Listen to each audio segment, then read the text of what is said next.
Nama saya Yusuf Farhat Barang dari kelas A dengan IPM 0738241104. Saya di sini akan membawakan materi tentang kelebihan hukum lama dan baru dalam bahan gali industri atau disingkat dengan PGI. Oke, mulai saja.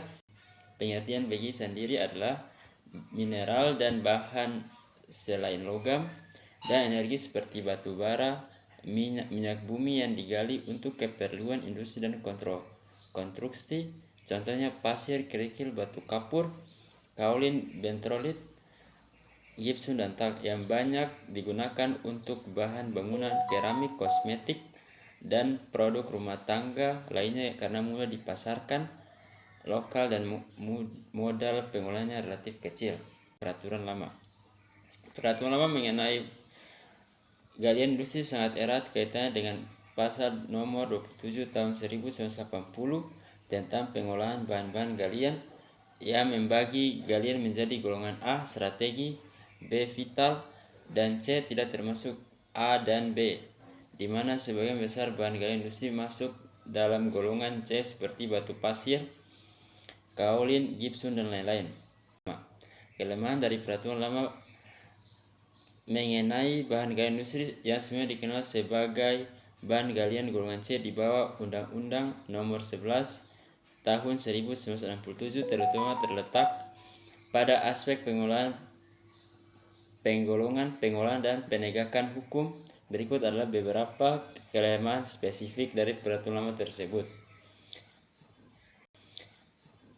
Penggolongan yang tidak jelas. Penggolongan bahan galian menjadi golongan A, B, dan C seringkali tidak didasari oleh kriteria ekonomi pertambangan yang jelas secara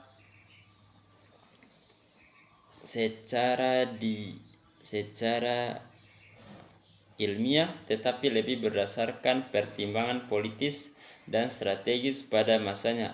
Hal ini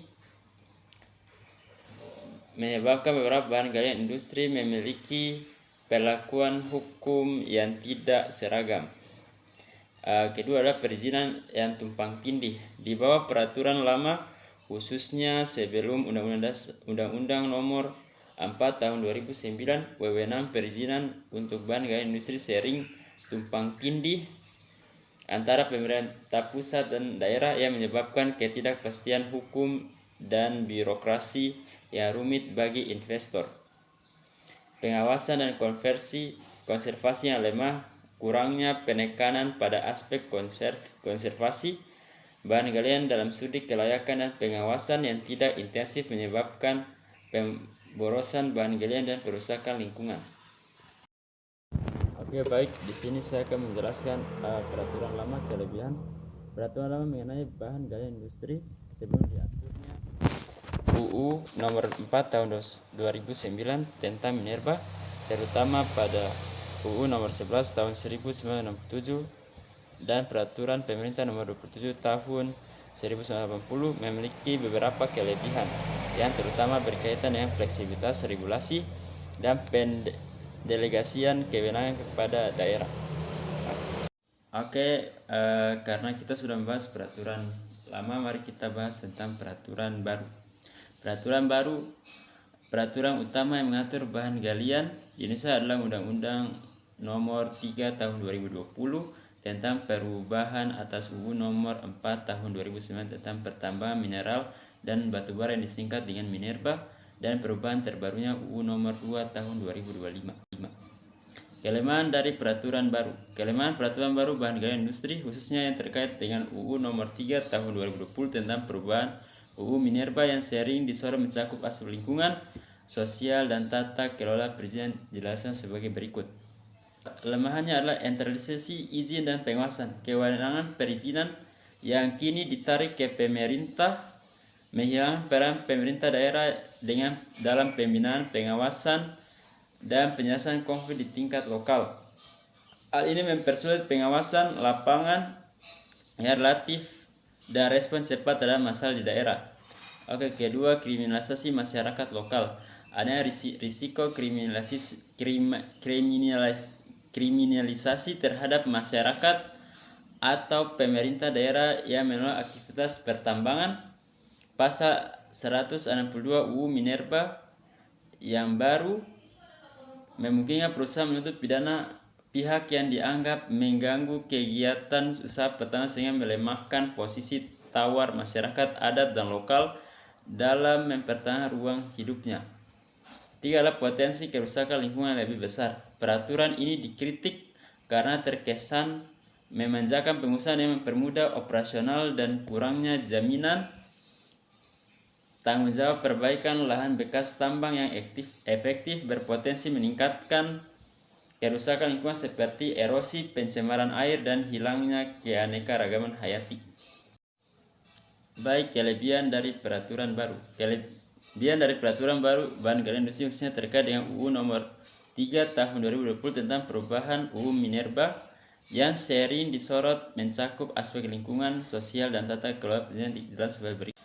Kapasitas hukum peraturan baru sering kali memperjelas ambiguitas dari aturan sebelumnya, memberikan petunjuk yang lebih pasti tentang apa yang harus dilakukan atau yang tidak boleh dilakukan. Akomodasi dinamika masyarakat. Aturan hukum harus berkembang seiring perubahan sosial, teknologi, dan ekonomi. Peraturan baru mengakomodirasi kebutuhan hukum yang muncul dari dinamika tersebut. Yang terakhir adalah peningkatan efisiensi dan layanan. Dalam konteks administrasi atau layanan publik, peraturan baru dapat menyederhanakan birokrasi seperti menyatukan proses perizinan dan mempersingkat waktu tunggu untuk layanan tertentu, misalnya klaim JHT. Kesimpulan yang dapat kita tarik dari pembahasan sebelumnya adalah baik yang dapat peraturan lama dan baru terdapat kekurangan dan kelebihan, terutama pada peraturan hukum yang mengatur pengolahan. Contohnya, peraturan lama lebih memfokuskan pada pemerintahan daerah Pemda, sedangkan peraturan baru lebih memfokuskan pada pemerintahan pusat sehingga tidak terjadinya korupsi. Tapi ada kekurangannya adalah Pemda tidak dapat memfokuskan menyelesaikan masalah pada tingkat lokal. Oke, baik, itu saja yang saya sampaikan. Kurang lebihnya saya minta maaf. Oke, wassalamualaikum warahmatullahi wabarakatuh.